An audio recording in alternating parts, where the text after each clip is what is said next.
Revere is running a secret operation and is not going to run through the streets yelling, because there are also British sentries out. And if they see some guy riding around yelling, hey, the British troops are out, then they're simply going to arrest him.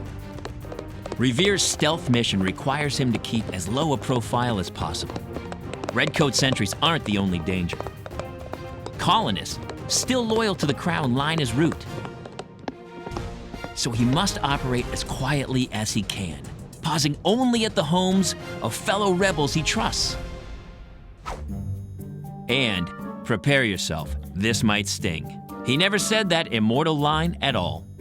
He, of course, would not have said, the British are coming, the British are coming. Why? Because Paul Revere was British. He considered himself British. It would have been very confusing to hear the British are out, because all of these people are British. And this is British America.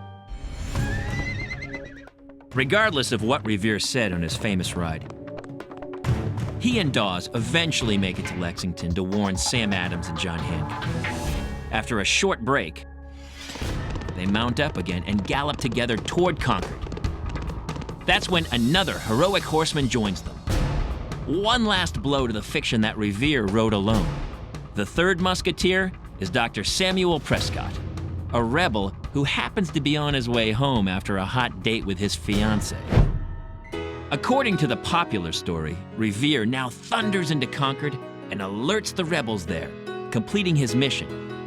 But even this, the climax of the whole story, turns out to be made up too.